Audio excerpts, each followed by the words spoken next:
तेनालीराम जब बड़े हुए तो उनकी बुद्धिमानी के चर्चे पूरे गांव में होने लगे।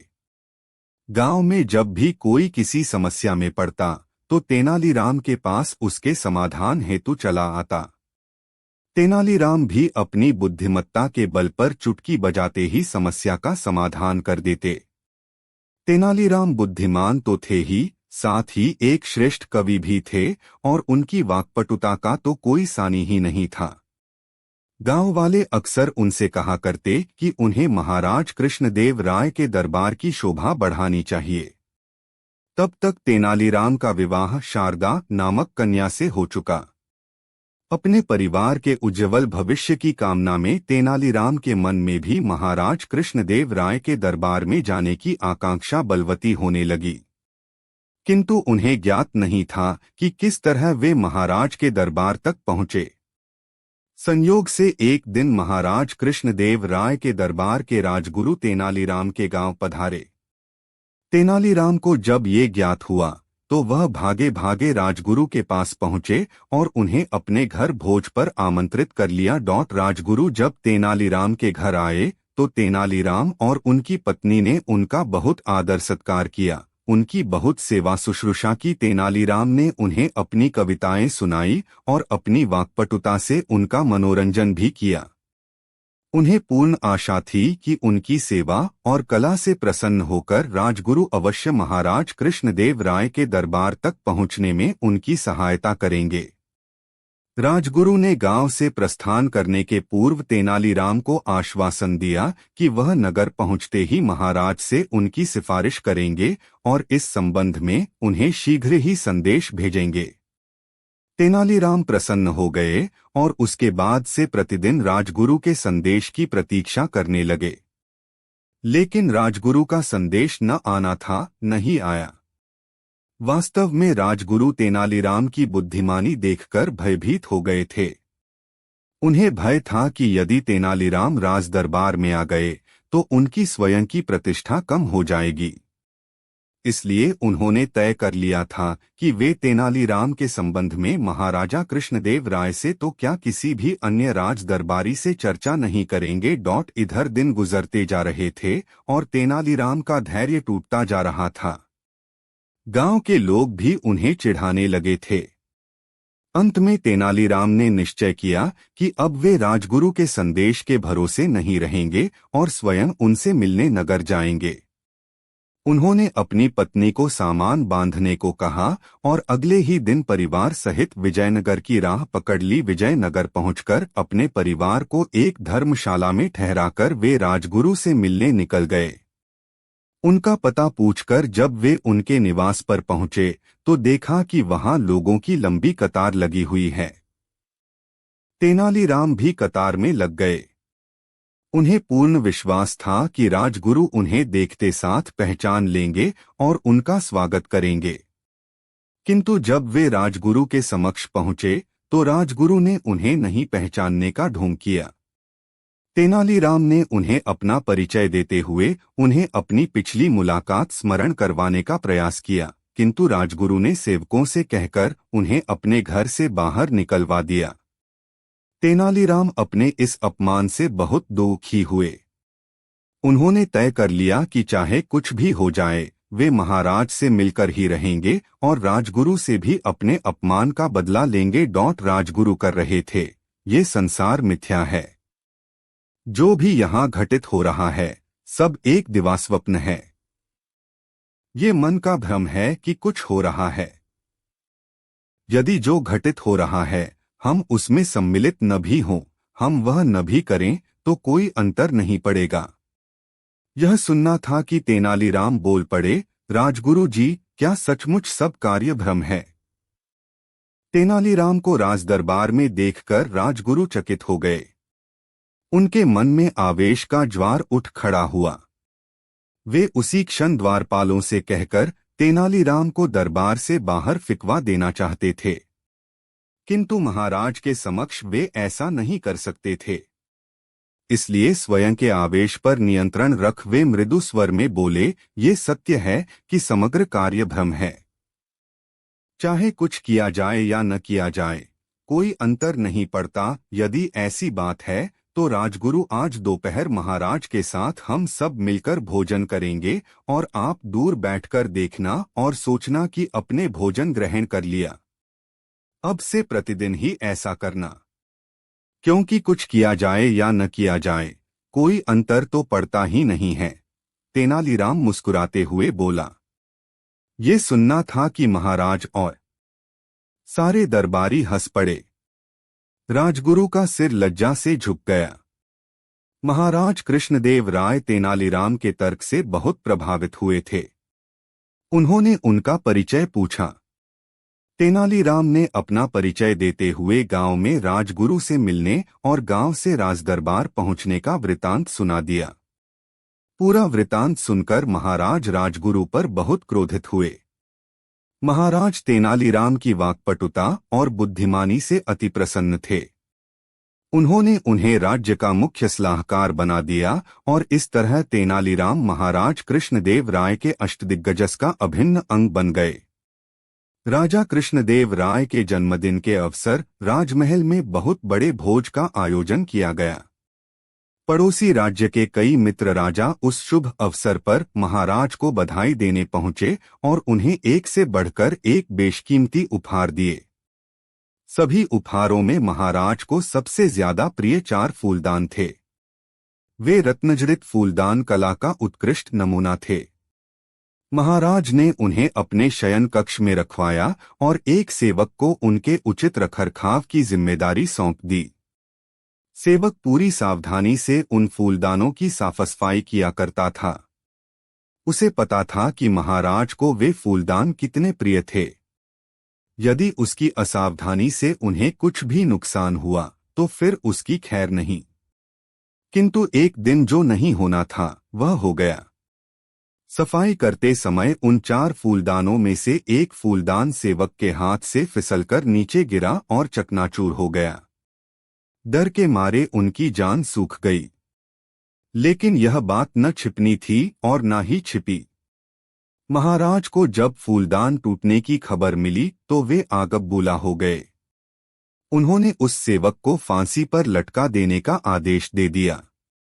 वह सेवक बहुत रोया, बहुत मिन्नतें की, लेकिन महाराज टस से मस न हुए।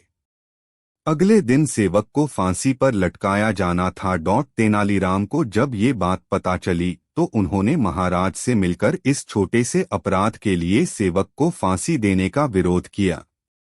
लेकिन महाराज इतने अधिक क्रोधित थे कि उन्होंने तेनालीराम की बात अनसुनी कर दी। महाराज को समझाने में विफल होने के बाद तेनालीराम बंदीगृह में उस सेवक से मिलने पहुंचे। सेवक तेनालीराम को देख अपने प्राणों की रक्षा के लिए गिड़गिड़ाने लगा। तेनालीराम उसे दिलासा देते हुए बोले, विश्वास करो, तुम्हें कुछ नहीं होगा। बस फांसी के पूर्व जैसा मैं कहूं वैसा ही करना। तेनालीराम सेवक के कान में कुछ कहकर वहां से चले गए। अगले दिन सेवक को फांसी से पूर्व महाराज के सामने ले जाया गया। महाराज ने उससे उसकी अंतिम इच्छा पूछी तो वह बोला, महाराज, मेरी अंतिम इच्छा बचे हुए 3 फूलदानों को देखने की है। उसकी अंतिम इच्छा पूरे करने वे तीनों फूलदान दरबार में मंगवाए गए। जैसे ही वे फूलदान उस सेवक के सामने ले जाए गए, उसने उन्हें उठाकर जमीन पर पटक दिया। तीनों फूलदानों के टुकड़े जमीन पर बिखर गए। अपने प्रिय फूलदानों का ये हश्र देख महाराज का क्रोध सांतवें आसमान पर पहुंच गया। वे चीख पड़े, ये तुमने क्या कर दिया मूर्ख? इन फूलदानों को तुमने क्यों तोड़ा महाराज?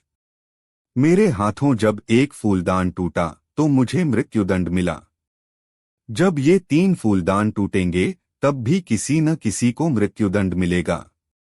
मैंने इन्हें तोड़कर उन लोगों के प्राण बचा लिए हैं क्योंकि मनुष्य के प्राण से बढ़कर और कुछ भी नहीं। सेवक हाथ जोड़कर बोला। यह बात सुनकर महाराज में समझ आया कि अपने क्रोध के वशीभूत होकर वह क्या अनिष्ट करने वाले थे।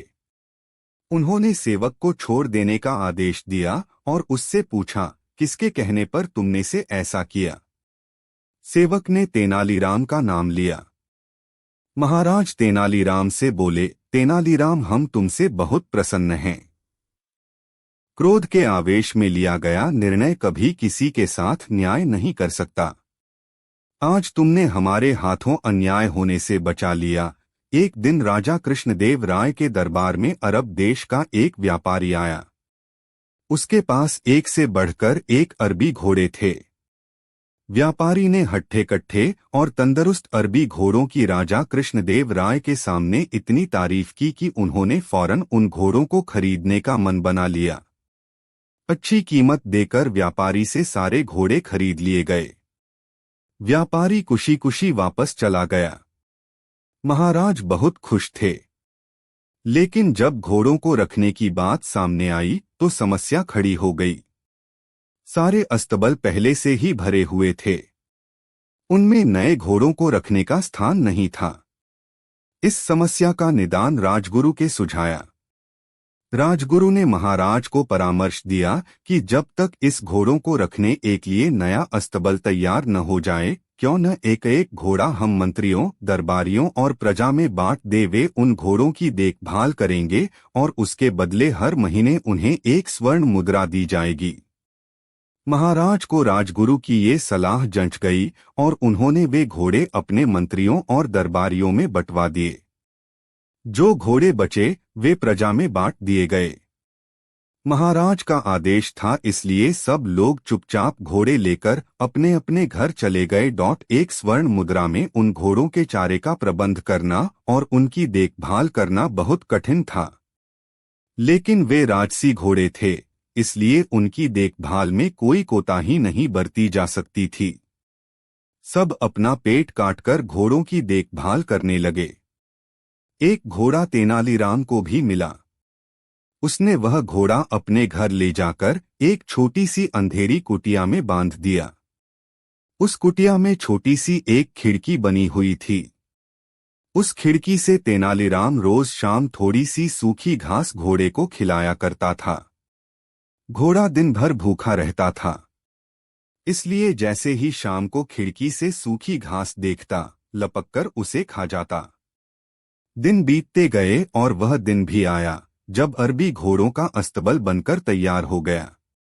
जिन मंत्रियों, दरबारियों और प्रजा के पास अरबी घोड़े थे, उन्होंने चैन की सांस ली। इतने दिनों में घोड़ों की देखभाल के कारण सबके घर का बजट बिगड़ गया था, कईयों पर कर्ज चढ़ गया था। खैर, वे घोड़े लेकर राजमहल पहुंचे। इधर तेनालीराम जब राजमहल पहुंचा तो उसका घोड़ा नदारद था। महाराज के पूछने पर वह बोला, महाराज क्या बताऊं? वह घोड़ा बहुत ही ज्यादा खूंखार हो गया है। किसी पर भी हमला कर देता है। मुझमें तो इतना साहस नहीं कि उसके अस्तबल में घुस पाऊं, इसलिए मैं उसे नहीं ला पाया। महाराज कुछ कहते, इसके पहले राजगुरु बोल पड़े, महाराज तेनालीराम की बात पर विश्वास नहीं किया जा सकता। अवश्य घोड़ा सही सलामत नहीं है, इसलिए तेनालीराम बहाना कर रहा है। हमें वहां जाकर वास्तविकता का पता लगाना चाहिए। महाराज ने राजगुरु को कुछ सैनिकों के साथ तेनालीराम के घर जाकर घोड़े को लाने का आदेश दे दिया। राजगुरु सैनिक लेकर तेनालीराम के घर पहुंच गए। साथ में तेनालीराम भी था। तेनालीराम ने उसे वह कुटिया दिखाई जहां घोड़ा बंधा हुआ था। राजगुरु जब कुटिया के पास पहुंचे तो तेनालीराम बोला, राजगुरु जी संभल के, घोड़ा सच में बहुत खूंखार हो गया है। आप पहले खिड़की से उसका मुआयना कर लीजिए। राजगुरु ने भी सोचा कि पहले खिड़की से ही मुआयना कर लेना उचित होगा। वह अपना मुंह खिड़की के पास ले गए। दिन भर से घोड़े ने कुछ खाया नहीं था।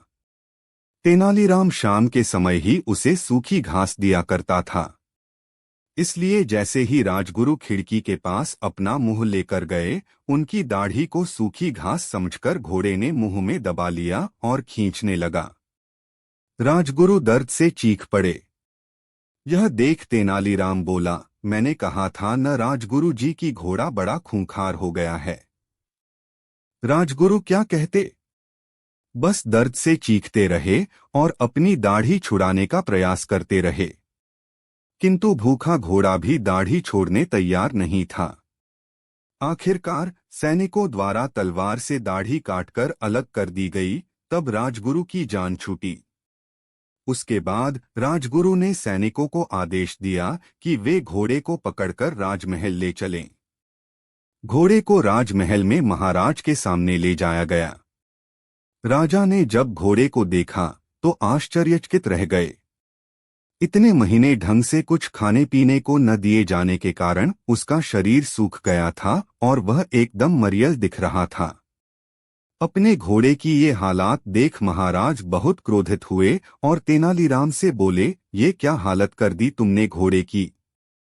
तेनालीराम बोला, महाराज, एक स्वर्ण मुद्रा में मैं इसे जितना दाना पानी दे सकता था उतना मैंने दिया। बाकी लोग आपके डर से अपना पेट काट काट कर घोड़े की देखभाल करते रहे। वह आगे कहता गया, महाराज, राज्य के राजा का धर्म प्रजा की देखभाल करना है, न कि उन पर अतिरिक्त बोझ डालना। इन घोड़ों की देखभाल करते करते और उन्हें बलवान व तंदुरुस्त बनाए रखने में आपकी प्रजा दुर्बल हो गई है। आप ही बताएं महाराज, क्या ये उचित है। महाराज को तेनालीराम की बात समझ में आ गई और उन्हें अपनी भूल का एहसास हो गया। अपनी इस भूल के लिए उन्होंने सबसे क्षमा मांगी और उन्हें इन महीनों में हुए खर्चों की भरपाई भी दी। विजयनगर राज्य के एक गांव में रमैया नामक व्यक्ति रहता था। गांव के सभी लोग उसे मनहूस मानते थे। उनका मानना था कि यदि सुबह उठकर किसी ने सबसे पहले रमैया का चेहरा देख लिया तो उसे पूरे दिन भोजन नसीब नहीं होगा। जब यह बात महाराज कृष्णदेव राय तक पहुंची तो उन्होंने इसकी वास्तविकता जानने का निर्णय लिया। उस रात रमैया को राजमहल बुलाया गया और महाराज के कक्ष के सामने वाले कक्ष में उसके रहने की व्यवस्था की गई। रात भर रमैया उस कक्ष में सोया। अगली सुबह महाराज कृष्णदेव सीधे रमैया के कक्ष में गए और उसका चेहरा देखा। दिन का प्रारंभ रमैया का चेहरा देखने के बाद अब महाराज को देखना था कि उनका दिन कैसा गुजरता है। उस दिन दरबार में जाने के पूर्व वे भोजन के लिए बैठे ही थे कि उन्हें तुरंत किसी आवश्यक मंत्रणा हेतु बुलवा लिया गया। वे बिना भोजन करे ही दरबार चले गए। दरबार की कार्यवाही जो प्रारंभ हुई तो देर रात तक चलती रही। दरबार की कार्यवाही समाप्त होते तक महाराज कृष्णदेव राय को जोरों की भूख लग आई थी। जब उन्हें भोजन परोसा गया तो उन्होंने देखा कि उनकी थाली पर मक्खी बैठी हुई है। उन्होंने भोजन छोड़ दिया और अपने शयन कक्ष चले गए।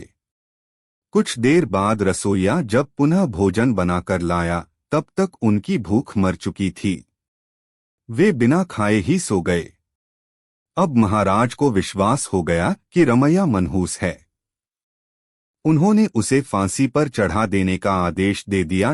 रमैया की फांसी की बात जब उसकी पत्नी तक पहुंची तो वह रोते रोते तेनालीराम के पास गई और उससे सहायता की गुहार लगाई। तेनालीराम ने उसे आश्वासन देकर घर भिजवा दिया। अगली सुबह जब सैनिक रमैया को फांसी पर लटकाने ले जा रहे थे तो रास्ते में उनकी भेंट तेनालीराम से हुई। तेनालीराम ने रमैया के कान में कुछ कहा और चला गया। इधर फांसी गृह पहुंचने के बाद सैनिकों ने रमैया से उसकी अंतिम इच्छा पूछी। रमैया ने कहा कि मैं महाराज को एक संदेश भिजवाना चाहता हूं। एक सैनिक द्वारा वह संदेश महाराज तक पहुंचाया गया। संदेश इस प्रकार था, महाराज, सुबह सबसे पहले मेरा चेहरा देखने से किसी को पूरे दिन भोजन नसीब नहीं होता, लेकिन महाराज आपका मुंह देखने पर तो जीवन से हाथ धोना पड़ता है। बताइए ऐसे में ज्यादा मनहूस कौन है। संदेश पढ़ने के बाद महाराज को अपनी अंधविश्वासी सोच पर शर्म आई। उन्होंने सैनिकों से कहकर रमैया को बुलवाया और पूछा कि उसे ऐसा संदेश भेजने का परामर्श किसने दिया था। रमैया ने तेनालीराम का नाम लिया। महाराज तेनालीराम की बुद्धिमत्ता से बहुत प्रसन्न हुए। उन्होंने रमैया की फांसी की सजा निरस्त कर दी और तेनालीराम को पुरस्कृत किया। इस तरह तेनालीराम की वजह से रमैया के प्राण बच पाए। शाही नाई का महाराज कृष्णदेव राय के बाल काटने और दाढ़ी बनाने महल में आना जाना लगा रहता था। जब वह राजदरबारियों को देखता तो स्वयं भी राजदरबारी बनने सपने देखा करता था। एक दिन जब वह महल आकर महाराज कृष्णदेव राय के शयन कक्ष में गया तो देखा कि महाराज गहरी नींद में सोए हुए हैं। उसने सोते सोते ही उनकी दाढ़ी बना दी। महाराज जब उठे और देखा कि उनकी दाढ़ी बनी हुई है तो बहुत प्रसन्न हुए और उन्होंने नाई को बुलवाकर कहा, हम तुम्हारे काम से अति प्रसन्न हैं। मांगो क्या मांगते हो, आज हम तुम्हारी हर इच्छा पूरी करेंगे। नाई तो ऐसे ही किसी अवसर की ताक में था। वह हाथ जोड़कर बोला, महाराज, यदि आप मेरी कोई इच्छा पूरी करना चाहते हैं तो मुझे अपना दरबारी बना लीजिए, क्योंकि मेरी आपका दरबारी बनने की इच्छा है। महाराज कृष्णदेव राय ने बिना सोचे समझे ही उसे अपना दरबारी बनाने की हामी भर दी। नाई बहुत खुश हुआ और सभी जगह यह बात बताने लगा। जब दरबारियों को ये बात पता चली तो वे चिंतित हो गए। नाई को दरबार के कार्यों की कोई जानकारी नहीं थी। वैसे अज्ञानी व्यक्ति को दरबारी बनाना राज्य के कार्यों पर विपरीत प्रभाव डाल सकता था। दरबारी ये बात समझते थे, लेकिन महाराज से कौन कहता। किसी में ये कहने का साहस नहीं था। वे सभी तेनालीराम के पास गए और उसे सारी बात बताकर इस समस्या का कोई हल निकालने को कहा। तेनालीराम ने उन्हें आश्वासन देकर वापस भेज दिया। अगले दिन रोज की तरह महाराज सुबह सुबह नदी किनारे टहलने गए। वहां उन्होंने देखा कि तेनालीराम एक काले को कुत्ते को रगड़ कर नहला रहा है। ये देख उन्हें बड़ा आश्चर्य हुआ। वे तेनालीराम से बोले, सुबह सुबह ये क्या कर रहे हो तेनाली? तेनालीराम बोला, महाराज, मैं इस कुत्ते को रगड़ कर नहला रहा हूं ताकि ये सफेद हो जाए। अरे काला कुत्ता सफेद कैसे होगा तेनाली? महाराज ने हंसते हुए पूछा। महाराज, जब एक अयोग्य व्यक्ति राजदरबारी बन सकता है तो काला कुत्ता भी सफेद हो सकता है, तेनालीराम ने उत्तर दिया। महाराज समझ गए कि तेनालीराम का इशारा किस ओर है। उन्होंने नाई को राजदरबारी न बनाकर वही स्थान दिया जिसके लिए वह उपयुक्त था। एक बार की बात है, राजा कृष्णदेव राय को किसी बात पर तेनालीराम पर क्रोध आ गया। वे उस पर भड़कते हुए बोले, तेनालीराम, मैं तुम्हारा मुंह नहीं देखना चाहता। इसी क्षण यहां से चले जाओ और कभी अपना मुंह न दिखाना, अन्यथा 100 कोड़े लगवाऊंगा। तेनालीराम क्या करते, अपना सा मुंह लेकर चले गए। समझ गए थे कि सब राजगुरु का किया धरा है, जिन्होंने ईर्ष्यावश किसी बात पर महाराज को भड़काया है। अगले दिन दरबार लगा तो तेनालीराम फिर महल पहुंच गए। उसे वहां देख राजगुरु महाराज के पास कक्ष में जा पहुंचे और बोले, महाराज, देखिए तेनालीराम की उद्दंडता। उसने आपके आदेश की अवहेलना की है। क्यों, क्या किया उसने? महाराज ने चकित होकर पूछा। महाराज, आपने उससे कहा था कि अपना मुंह मत दिखाना, फिर भी वह दरबार में उपस्थित हो गया है। यह सुनकर महाराज क्रोधित हो गए। उन्होंने सोच लिया कि तेनालीराम को इस उद्दंडता के दंड स्वरूप कोड़े लगवाएंगे। कुछ देर बाद जब वे दरबार पहुंचे तो देखा तेनालीराम अपने मुंह में मटका डालकर आया है और बड़े शान से अपने स्थान पर बैठा है। वे क्रोध में चिल्लाते हुए बोले, तेनालीराम, 100 कोड़े के दंड के लिए तैयार हो जाओ। तुमने हमारे आदेश की अवहेलना की है। तेनालीराम हाथ जोड़कर अपने स्थान पर खड़ा हो गया और बोला, किस आदेश की महाराज? हमने कहा था तुमसे कि अपना मुंह न दिखाना, फिर भी तुम हमारे सामने चले आए। आपके सामने आया हूं महाराज, किंतु मैंने अपना मुंह आपको नहीं दिखाया। क्या मेरा मुंह आपको दिख रहा है? कहीं मटका फूटा हुआ तो नहीं, कहकर तेनालीराम अपने मुंह पर ढके हुए मटके को छूकर देखने लगा। उसकी इस हरकत पर महाराज कृष्णदेव राय को हंसी आ गई और वे बोले, तेनालीराम, तुम्हारी बुद्धिमानी का कोई तोड़ नहीं। अब ऐसे में तुमसे कैसे कोई क्रोधित रह सकता है? ये मटका मुंह से निकाल लो और अपना स्थान ग्रहण करो, और उससे भवन दान में देने की याचना करने लगा। तेनालीराम ने पूछा, क्या तुमने भवन पर लगी हुई तख्ती पढ़ी है? हाँ, मैंने एक एक शब्द पढ़ा है, निर्धन व्यक्ति बोला। तो क्या तुम्हारे पास जो कुछ है, तुम उसमें प्रसन्न और संतुष्ट हो? तेनालीराम ने फिर से पूछा। मैं पूर्णतः संतुष्ट हूँ, निर्धन व्यक्ति ने उत्तर दिया। तो फिर तुम्हें इस भवन की क्या आवश्यकता है? यदि तुम्हें इसकी आवश्यकता है, तो फिर तुम्हारी ये बात झूठी है कि तुम अपने जीवन में उपलब्ध चीजों से संतुष्ट हो। ऐसे में तुम इस भवन को दान में लेने के पात्र नहीं हो। तेनालीराम की बात सुनकर निर्धन व्यक्ति अपना सा मुंह लेकर चला गया। उसके बाद कभी कोई उस भवन को दान में मांगने नहीं आया। कई दिन बीत जाने पर भी भवन दान में न दिए जाने की बात जब महाराज के कानों में नहीं पड़ी, तो उन्होंने तेनालीराम को बुलाया और इसका कारण पूछा। तेनालीराम ने सारी बात बता दी। महाराज यह बात सुन हंस पड़े कि तेनालीराम अपनी बुद्धिमत्ता से दान देने से भी बच गया। फिर उन्होंने पूछा कि अब इस भवन का क्या करोगे? तो तेनालीराम बोल पड़ा, किसी दिन शुभ मुहूर्त देखकर गृह प्रवेश करूंगा। एक बार राजा कृष्णदेव राय के दरबार में पड़ोसी राज्य का एक धनी व्यापारी आया। महाराज को प्रणाम कर वह बोला, महाराज, आपके राज्य में व्यापार के उद्देश्य से मेरा आगमन हुआ था। जहां भी मैं गया, वहां आपके दरबार के मंत्रियों की बहुत प्रशंसा सुनी। तो मैं आपसे और आपके मंत्रियों से भेंट करने आ गया। आपने ठीक सुना है, हमारे मंत्री कर्मठ और बुद्धिमान हैं। महाराज कृष्णदेव राय बोले। महाराज आप आज्ञा दें तो मैं आपके मंत्रियों की एक छोटी सी परीक्षा लेना चाहता हूं, व्यापारी बोला। जब महाराज ने आज्ञा दे दी, तब व्यापारी ने अपने थैले में से 3 गुड़ियां निकाली जो दिखने में एक सरीखी थीं। उन्हें महाराज को देते हुए वह बोला, महाराज, ये तीनों गुड़ियां दिखने में एक जैसी हैं, लेकिन इन सब में एक एक अंतर है। आपके मंत्रियों को वही अंतर पता लगाना है। मैं 30 दिनों के उपरांत पुनः दरबार में उपस्थित होऊंगा।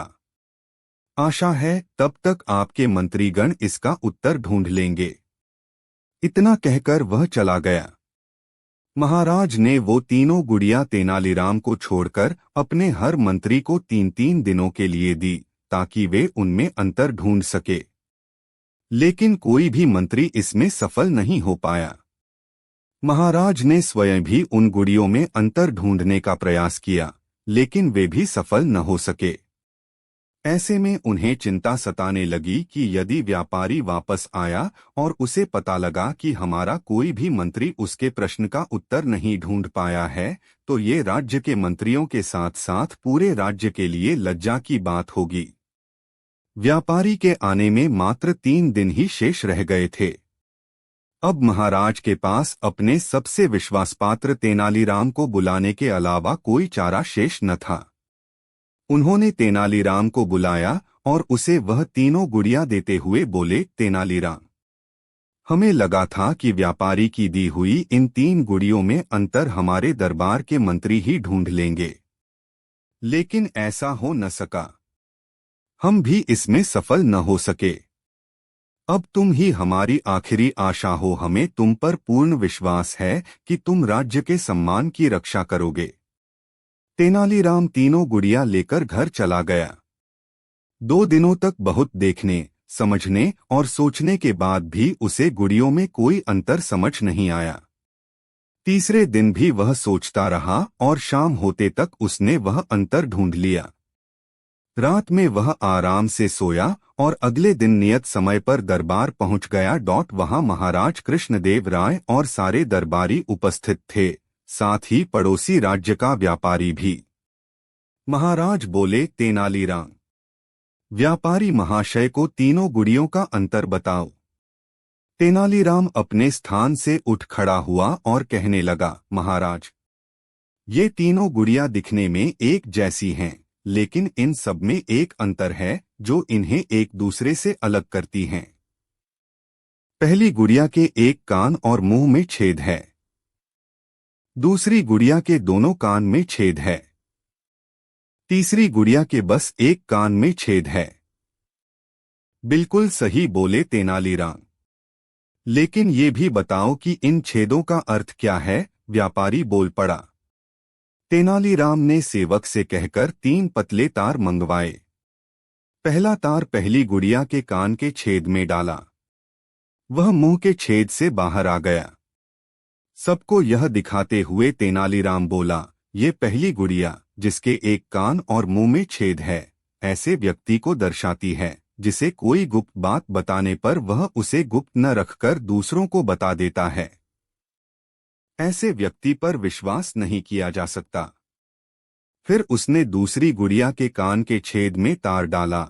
वह तार दूसरे कान के छेद से बाहर निकल आया। वह बोला, यह दूसरी गुड़िया जिसके दोनों कान में छेद है, ऐसे व्यक्ति को दर्शाती है जो किसी भी बात को एक कान से सुनता है और दूसरे से निकाल देता है।